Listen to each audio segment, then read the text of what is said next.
semuanya, ketemu lagi dengan Skandal Jepit. Pada tahun 1939, Winston Churchill dengan terkenal mendefinisikan Rusia sebagai negara yang penuh teka-teki, terbungkus misteri. Proyek bom atom Uni Soviet tentu bisa dianggap sebagai teka-teki atau misteri, begitulah kerahasiaannya pada saat itu. Rusia telah melakukan penelitian independen terhadap unsur-unsur radioaktif sejak tahun 1910, bahkan jauh sebelum menjadi Uni Soviet atau Rusia sekarang.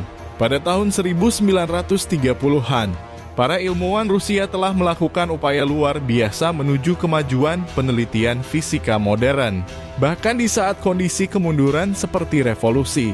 Oktober 1917 dan Perang Saudara tahun 1922, Rusia tetap melakukan penelitian tersebut. Ilmuwan cenderung menjadikan penelitian ini sebagai komunitas berbagi. Georgi Flyarov curiga pada tahun 1942 bahwa kekuatan sekutu yang secara diam-diam mengembangkan senjata atom super kuat, ketika pada waktu penelusuran literaturnya menunjukkan bahwa tidak seorang pun di Barat menulis tentang visi nuklir. Maka pada waktu itu dia menulis surat mendesak kepada Joseph Stalin memohon padanya untuk memulai program atom Soviet. Bom nuklir pertama yang diuji oleh Uni Soviet adalah RDS-1, juga dikenal dengan nama kode Jo-1.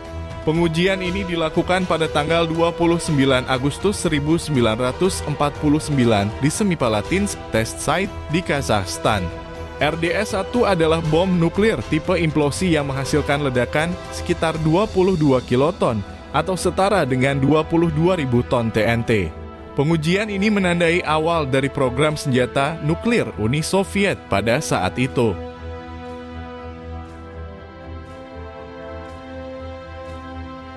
Ledakan RDS-1 menciptakan bola api dan awan jamur setinggi ribuan meter. Hasil uji coba ini memberikan keuntungan besar bagi Uni Soviet karena membuat mereka menjadi negara kedua setelah Amerika Serikat yang berhasil menguji dan mengembangkan senjata nuklir. Uji coba Tsar Bomba juga dikenal sebagai RDS-220, merupakan pengujian bom nuklir terbesar yang pernah dilakukan dalam sejarah. Uji coba ini dilakukan oleh Uni Soviet atau Rusia sekarang pada 30 Oktober 1961 selama masa Perang Dingin dengan Amerika Serikat. Tsar Bomba diuji di Semipalatinsk Test Site di Kazakhstan yang merupakan wilayah yang luas digunakan oleh Uni Soviet untuk melakukan uji coba senjata nuklir. Bom ini dikembangkan oleh tim ilmuwan dan insinyur Soviet yang dipimpin oleh Andrei Sakharov, seorang fisikawan terkemuka pada saat itu.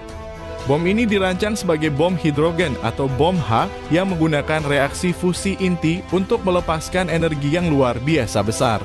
Daya ledak Tsar Bomba diperkirakan mencapai sekitar 50 megaton TNT setara dengan 50 juta ton TNT. Meskipun ada rencana awal untuk mengurangi kekuatan bom menjadi sekitar 25 megaton, untuk mengurangi risiko radiasi berlebih akhirnya diputuskan untuk menguji versi bom dengan kekuatan maksimum. Tsar Bomba dijatuhkan dari pesawat strategis Tupolev Tu-95 yang dimodifikasi, terbang pada ketinggian sekitar 10.500 meter atau sekitar 34.400 kaki. Bom ini meledak pada ketinggian sekitar 4.000 meter atau sekitar 13.000 kaki di atas permukaan tanah. Ledakan Tsar Bomba menciptakan awan jamur setinggi sekitar 64 km atau sekitar 200.000 kaki yang merupakan salah satu ledakan nuklir tertinggi yang pernah tercatat dalam sejarah dunia. Efek ledakan ini dirasakan hingga ribuan kilometer jauhnya. Dan Tsar Bomba meninggalkan kawah raksasa dengan diameter sekitar 1,5 km atau sekitar 0,93 mil di area tempat ledakan. Pengujian Tsar Bomba menyebabkan tingkat radiasi yang tinggi di lokasi pengujian dan menyebabkan dampak lingkungan jangka panjang akibat kontaminasi radioaktif. Efek ledakan juga menciptakan fenomena optik yang disebut sunset sprite di atas lapisan atmosfer. Tsar Bomba menjadi simbol dari kegilaan perlombaan senjata nuklir selama Perang Dingin. Pengujian ini menyoroti potensi kehancuran yang dapat dihasilkan oleh senjata nuklir dan mendorong komunitas internasional untuk mencari cara untuk mengurangi risiko perang nuklir dan mencapai perdamaian global.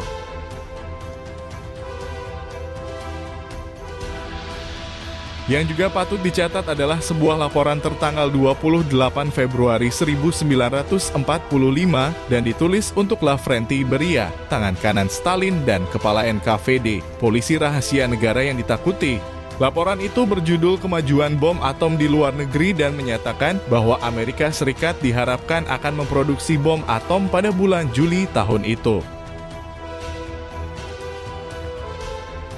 Pengembangan dan uji coba senjata nuklir tersebut pada akhirnya memicu perlombaan senjata nuklir antara Uni Soviet dan Amerika Serikat selama Perang Dingin, yang menciptakan ancaman besar bagi stabilitas dunia dan menyebabkan meningkatnya kekhawatiran atas ancaman perang nuklir.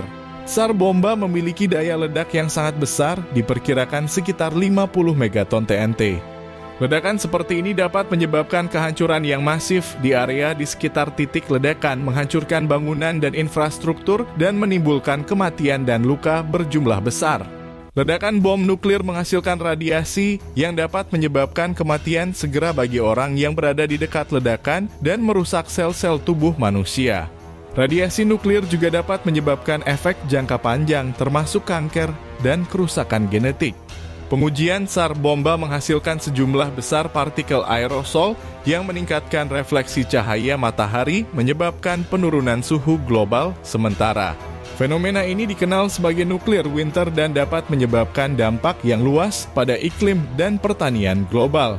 Dalam konteks konflik atau perang, penggunaan bom nuklir seperti SAR bomba dapat menyebabkan kerugian besar dan mungkin mengakibatkan krisis kemanusiaan.